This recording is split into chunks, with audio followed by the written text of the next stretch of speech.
August 11 దేవుని వాగ్దానం.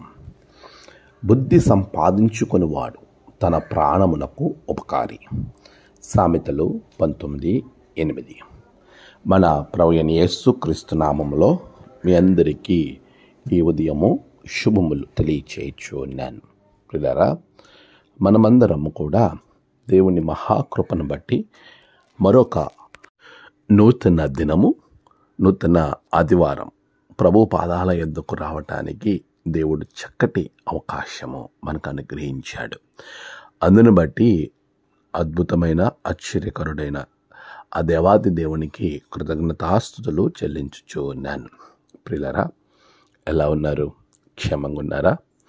దేవుడు ఇచ్చే ఆశీర్వాదాలు పొందుకొని ఆయన చెంతన ఉండి ఆయన పరిధిలో మనం జీవించినంత కాలం క్షేమంగా ఉంటాం.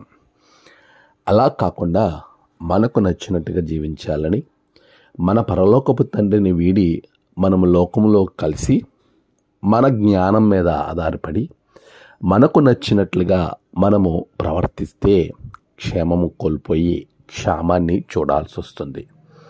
ప్రియ విశ్వాసి, జాగ్రత్తగా నీ జీవితాన్ని నువ్వు కాపాడుకోవాలి. మన జీవితం మన చేతుల్లోనే ఉంది.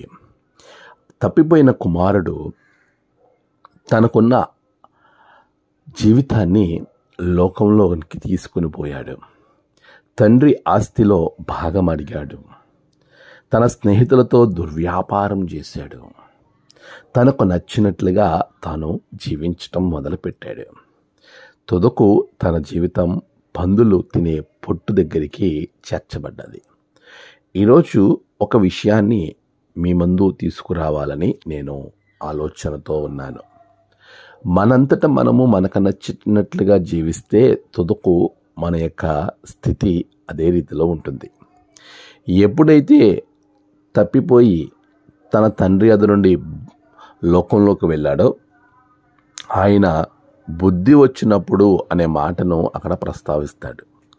అతనికి బుద్ధి వచ్చినప్పుడు లేచి తన తండ్రి వద్దకు వెళ్ళి, తండ్రి, నీకును పరలోకమునకు వ్యతిరేకంగా నేను పాపం చేస్తుని, ఇక మీదట నీ కుమారుడు అనిపించుకున్నటకు నాకు యోగ్యత లేదు అని పశ్చాత్తాపం చెంది తన తండ్రి వద్దకు వెళ్ళాడో, తన తండ్రి అతన్ని కౌగిలించి ముద్దు పెట్టి ప్రశస్త వస్త్రములు ధరింపజేసి గొప్ప విందు చేసి ఆయనను ఆ విందులోనికి ఆహ్వానించటం మనం చూస్తాం.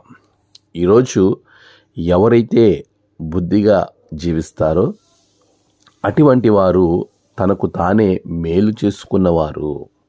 బుద్ధిని సంపాదించుకోవడం అనేది చాలా ప్రాముఖ్యమని ఇక్కడ నేటి ధ్యానాంశం. మనము బుద్ధి కలిగి జీవించాలి.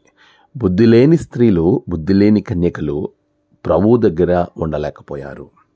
బుద్ధి కలిగిన వారు ప్రభువుతో ఉన్నారు. ప్రియ విశ్వాసి, మనం బుద్ధి కలిగి జీవించినప్పుడు దేవునితో ఉండగలుగుతాం. అదే నీకు గొప్ప మేలు. ఆమేన్. ప్రార్థన. పరిశుద్ధుడా, గొప్ప దేవ, బుద్ధి కలిగి జీవించటం, బుద్ధిని సంపాదించుకోవడం గొప్ప మేలు. అలాంటి మేలుకరమైన జీవితం బిడ్డలకు దయచేయండి. నేడు వారి ప్రయాణాలు, పనులు, తలపెట్టిన నూతన కార్యాలన్నిటిలో తోడుగా ఉండండి. మరి విశేషముగా ఆరాధనలో పాల్గొన్న బిడ్డలను ఆశీర్వదించండి. ఆరాధన మా జీవితాలకు ఆశీర్వదకరంగా ఉంచండి. నేడు జన్మదినము, వాహదినము, ఆయా విశేష దినములు జరుపుకుంటున్న బిడ్డలను బహుగా దీవించండి. తమ ప్రియులను కోల్పోయి ఆదరణ కొరకు ఎదురు చూస్తున్న బిడ్డలకు ఆదరణ దయచేయండి. ఈ దిన దీవెనలు బిడ్డల మీద విశేషంగా ఉంచమని యేసు నామమున ప్రార్థించి వేడుకొంచున్నాము తండ్రి. ఆమేన్.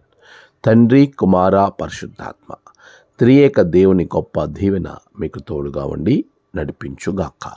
ఆమేన్.